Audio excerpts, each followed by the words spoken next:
Bien-aimés frères et sœurs, chers internautes, je voudrais, dans cette nouvelle vidéo, nous entretenir sur le thème suivant: les avantages de la présence de Dieu à votre côté.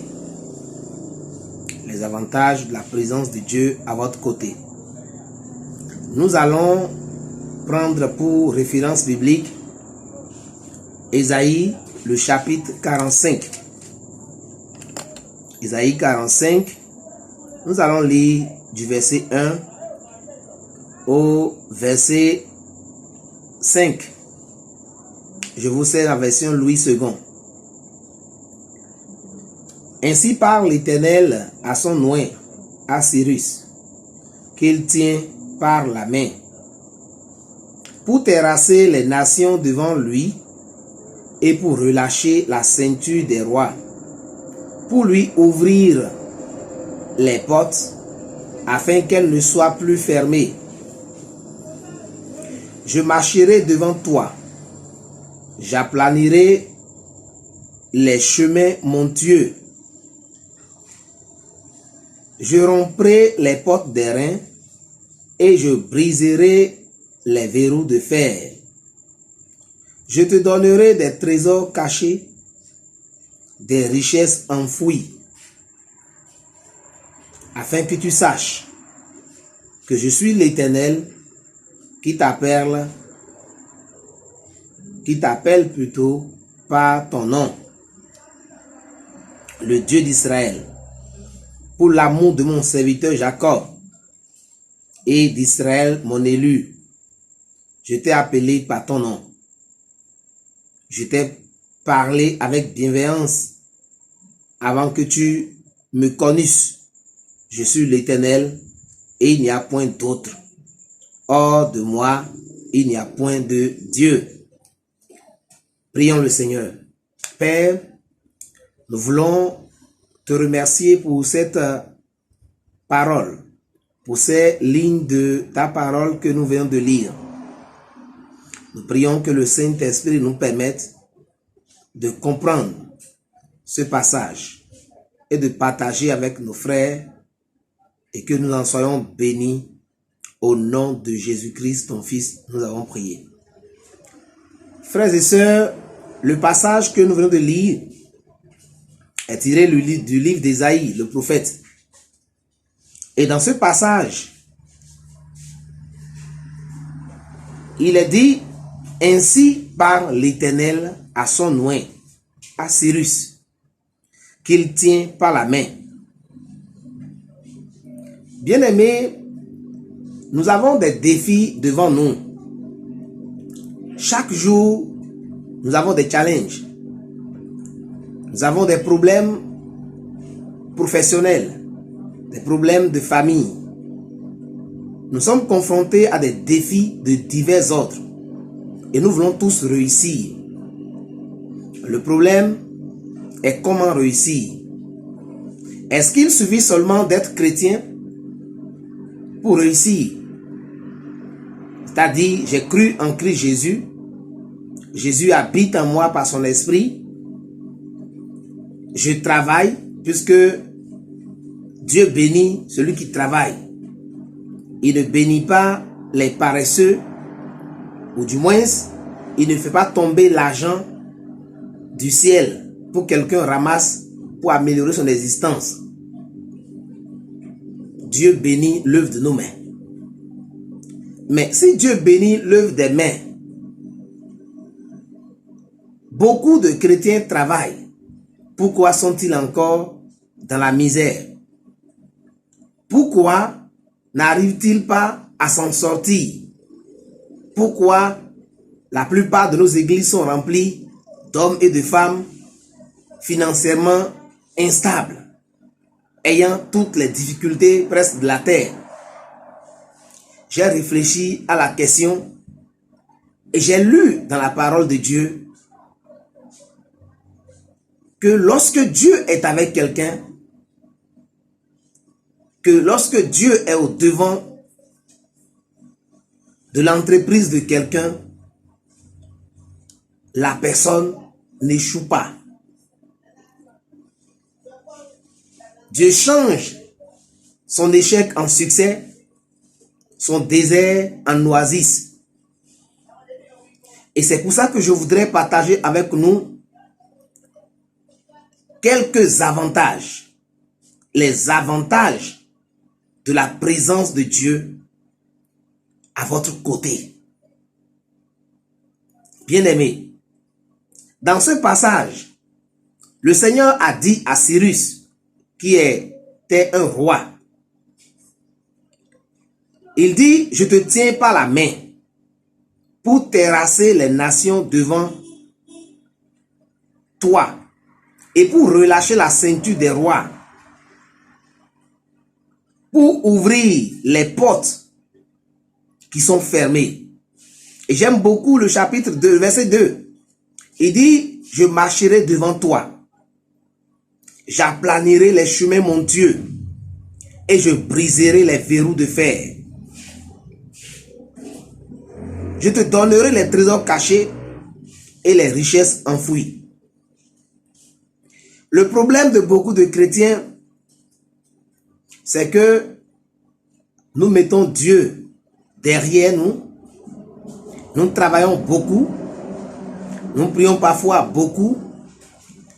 Mais comme Dieu est derrière et Dieu n'est pas devant, en train de montrer le chemin qu'il faut suivre, nous ne réussissons pas. Alors, quand on parle de la présence de Dieu avec soi, quelqu'un me dira, mais si Dieu habite en moi, c'est qu'il est déjà avec moi. N'est-ce pas?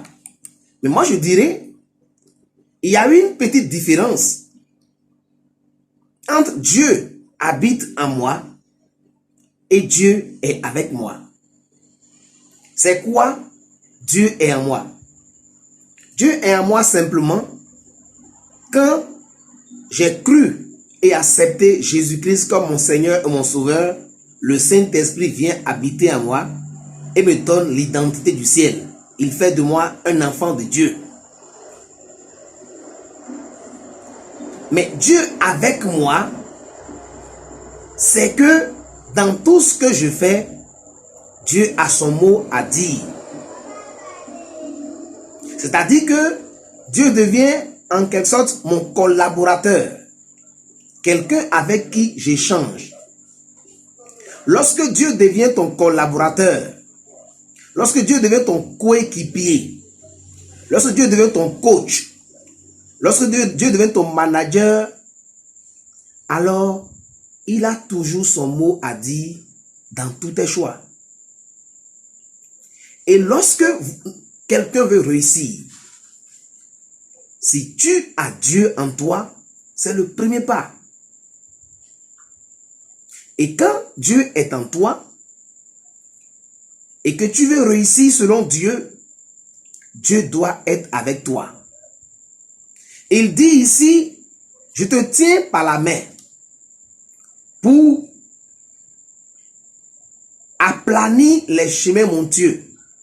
C'est-à-dire que quand Dieu est avec toi, le premier avantage, quand il y aura des obstacles devant toi, Dieu se chargera de les aplanir. Combien de montagnes n'avons-nous pas sur nos chemins? Sur le chemin du travail, sur le chemin qui mène vers le mariage, sur le chemin qui nous conduit vers le ciel. Dans notre marche chrétienne de tous les jours, nous avons des montagnes. Le Seigneur dit, si moi je suis avec toi et que je te tiens ta main, si tu me laisses devant, j'aplanirai les montagnes. Je romprai les portes d'airain. Dans cette vie, il y a beaucoup de portes. Et Jésus a dit, demandez et l'on vous donnera, cherchez et vous trouverez, frappez et l'on vous ouvrira. Il y a les portes des situations, des portes derrière lesquelles nos bénédictions se trouvent. Et parfois, ces portes sont dures. Et pour les ouvrir, il faut une main plus puissante qu'une simple main humaine. Le Seigneur dit, si je suis avec toi, si tu me laisses être avec toi, si tu me laisses te coacher, si tu me laisses te manager, lorsqu'on rencontrera les portes d'airain, moi l'Éternel, je les romprai. Quand on rencontrera les verrous de fer, parfois on trouve la porte, mais il y a un cadenas qui est sur la serrure. Donc le verrou de fer. Quand on rencontrera les verrous de fer, moi l'Éternel, je les briserai. Et quand la porte sera ouverte, quand tu rentreras là où se trouve ta bénédiction, moi l'Éternel, je te montrerai les trésors cachés. Bien aimé, vous pouvez arriver dans une maison où il y a 100 millions de dollars. Ou si vous voulez parler en franc CFA, vous avez peut-être 100 millions de francs CFA dans une maison. Mais comme la maison n'est pas votre maison, ou que vous n'êtes pas habitué à la maison, vous ne savez pas où l'argent là est caché. Mais quand vous avez celui qui est l'omniscient avec vous, il peut facilement aller vous dire, l'argent là se trouve dans tel coin, et vous prendrez facilement l'argent et vous partirez. Vous allez partir avec la joie au cœur. Il dit, je te montrerai les richesses enfouies. Les bonnes choses sont toujours cachées. Les bonnes choses, l'or, l'argent, le diamant, ces minéraux importants pour notre vie de tous les jours ne sont pas à l'air libre. On ne ramasse pas l'or à l'air libre. On ne ramasse pas le diamant à l'air libre. La bonne épouse ne se trouve pas facilement. On ne trouve pas un bon mari facilement. On a besoin que celui qui connaît là où est le bon mari, qu'il puisse te montrer le bon mari qui te sied à toi. La bonne épouse qui est un trésor. La Bible dit que celui qui a trouvé une femme a trouvé le bonheur. C'est une grâce qu'il a reçue de l'Éternel. C'est une manière de dire, la bonne femme qui va réjouir ton cœur, c'est Dieu qui connaît cela. Et tu ne peux pas trouver ça facilement avec tes yeux humains. Tu as besoin de révélation. Et c'est quand Dieu est avec toi, il te coach, il te canalise, que Dieu te montre les bonnes choses. Toutes les bonnes choses sont cachées. Il faut un guide pour nous montrer ces bonnes choses-là. Le bon emploi qui te rendra heureux, que tu garderas pendant longtemps. L'entreprise que tu vas créer, là où tu vas créer, avec qui tu vas créer, afin que ça donne du succès.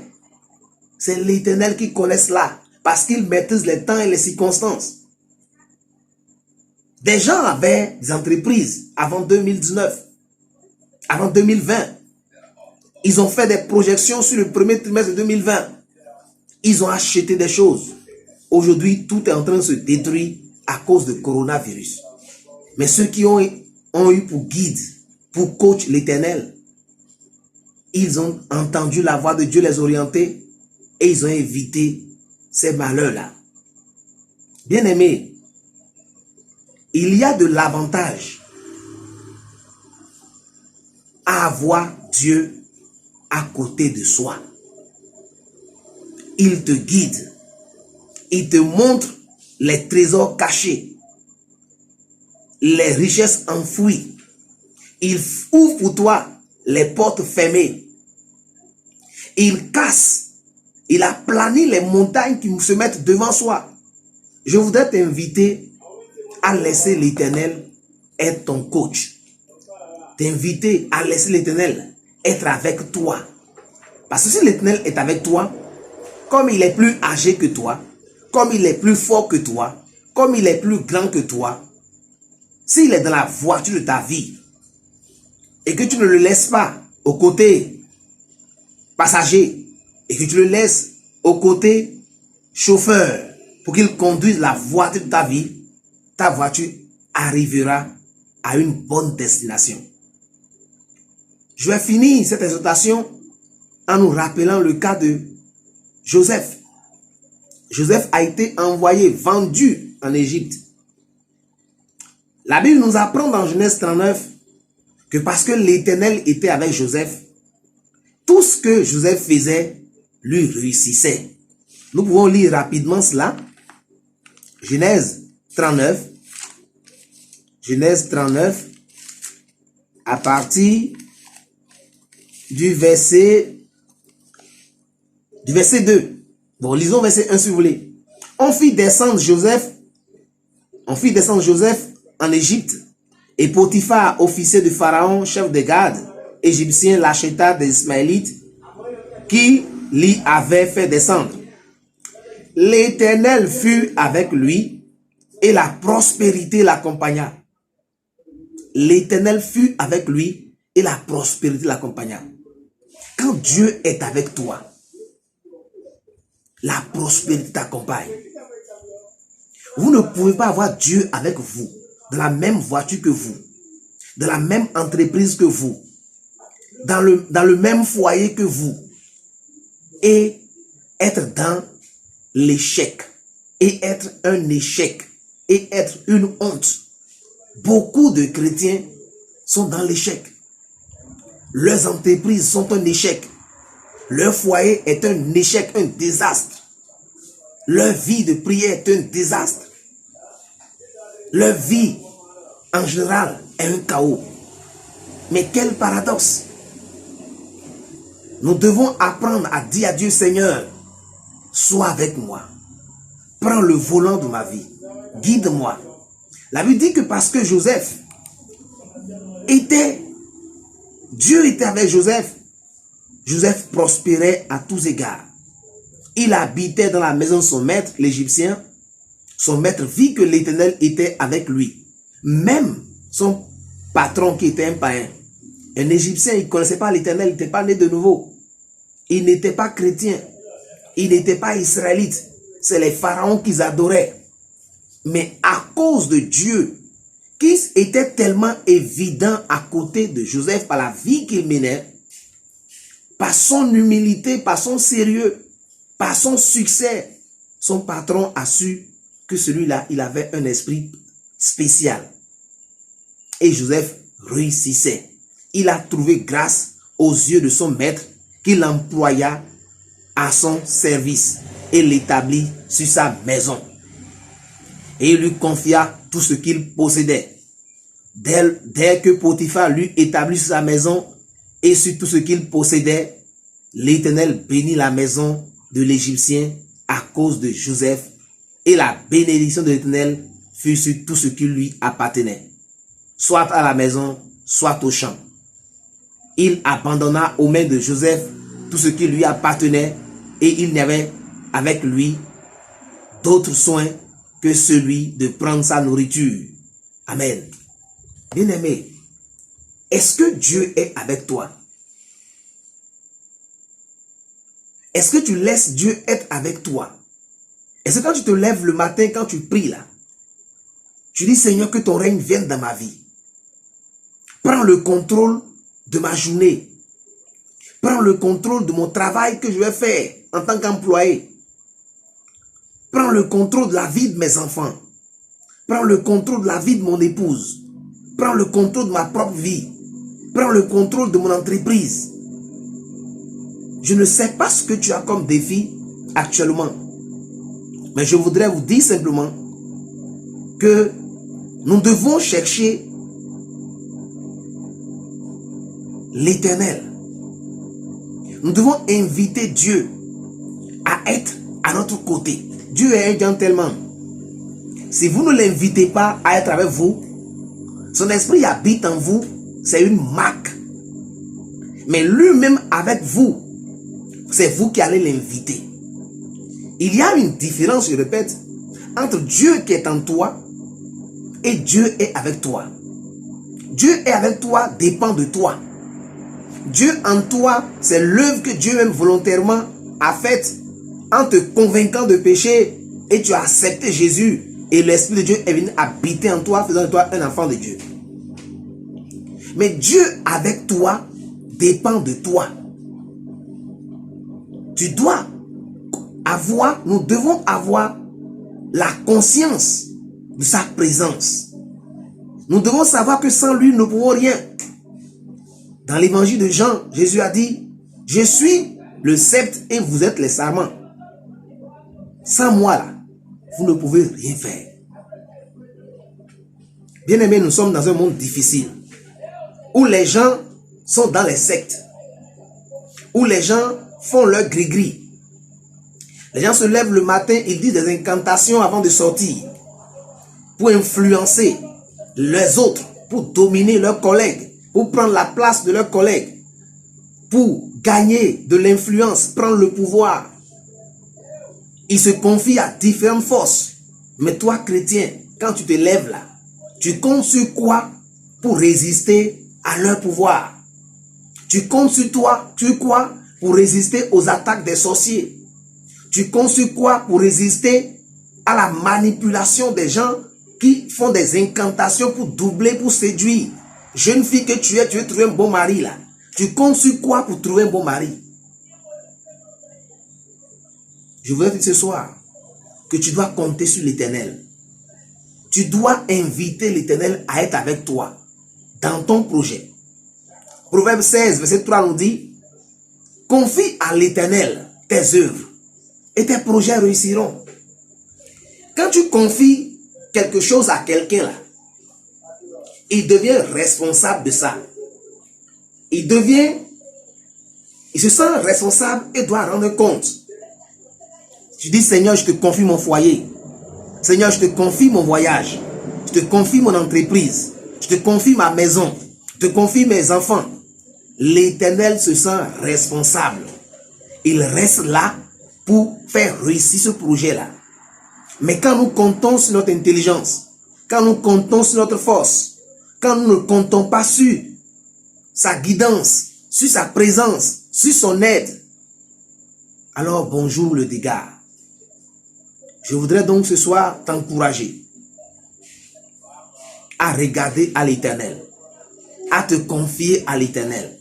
Et comme Jésus nous a appris à prier dans Matthieu 6, il dit quand vous priez, dites Seigneur, que ton règne vienne et que ta volonté soit faite dans ma vie. C'est-à-dire que le pouvoir de Dieu, que la puissance de Dieu, que la souveraineté de Dieu vienne dans ta vie. Jésus l'a dit. Nous devons demander à Dieu chaque jour, Seigneur, je ne veux pas affronter la journée à moi seul. Je veux réussir avec toi. Je veux composer avec toi. Je veux aller chez le travail avec toi. Je veux aller au champ avec toi. Je veux me marier, trouver ma fiancée avec toi. Et si nous confions tout à Dieu, le succès nous accompagnera. Que Dieu te bénisse. Peut-être tu es chrétien, chrétienne, tu te sanctifies depuis des années, tu vis et ta vie est quasiment un échec. Les échecs répétés dans les fiançailles. Le travail ne va pas. Ça va un pas en avant, deux pas en arrière. Tu as besoin que Dieu soit avec toi. Et je vais prier pour toi ce soir. Seigneur, je voudrais te remercier parce que tu nous as montré à travers cet enseignement les avantages de la présence de Dieu à notre côté. Et Jésus, tu l'as si compris que tu dis que tu ne fais que ce que le Père t'a demandé de faire. Tu ne fais rien sans le Père. Et tu as dit dans ta parole, dans les évangiles de Jean, que c'est ce que le Père fait que tu fais et que le Père est en toi. Si quelqu'un te voit, il a vu le Père. Ça veut dire que vous êtes une équipe, vous êtes ensemble, vous faites tout ensemble. Je prie que ce soir, je prie que ce matin, selon le moment où quelqu'un sera en train d'écouter, que le Saint-Esprit le fortifie, que le Saint-Esprit l'encourage. Ta parole dit que tes bontés ne sont pas épuisées. Tes bénédictions ne sont pas épuisées. Ta grâce se renouvelle chaque jour. Que à partir d'aujourd'hui, chaque frère, chaque soeur, chaque internaute qui écoutera ce message apprenne à compter sur toi. demande ton aide, te laisse devant, prends le contrôle de sa vie, afin que toi, tu te mettes à planer pour eux les chemins, mon Dieu, à briser les portes d'airain, à casser les verrous de fer, afin de leur montrer là où se trouve leur trésor caché. Ce trésor peut représenter beaucoup de choses, on a déjà cité, les richesses enfouies. Seigneur, prends le contrôle de la vie de cet internaute qui m'écoute, transforme leur vie, afin que les jours à venir, les mois à venir, qu'ils puissent pouvoir dire, oui, il est avantageux d'avoir l'Éternel à notre côté. Oui, il est avantageux d'avoir l'Éternel comme guide, comme coach. Je prie qu'au nom de Jésus, tout ce qui est compagnie, autre que la compagnie de Dieu sur la vie des gens, soit brisé au nom de Jésus. Que quelqu'un rentre dans sa destinée, que quelqu'un rentre dans son mariage, que quelqu'un rentre dans la création de l'entreprise, que quelqu'un trouve du travail, parce qu'à partir d'aujourd'hui, il te laisse te conduire, il te laisse le conduire. Que quelqu'un soit libéré de la prison du péché, du pouvoir du mal, parce qu'il te laisse le coacher, le guider et le bénir. Merci Seigneur pour ta parole. Au nom de Jésus, j'ai prié. Amen. Bien-aimés, c'est votre frère Amos Louis. Que Dieu vous bénisse. Si vous avez été béni par ce message que vous avez suivi, appuyez sur la touche clic, la touche j'aime. Abonnez-vous en appuyant la cloche abonner. Partagez le message afin que d'autres personnes soient davantage édifiées. Que Dieu vous bénisse. Que sa paix soit avec vous au nom de Jésus. Amen. Bye bye.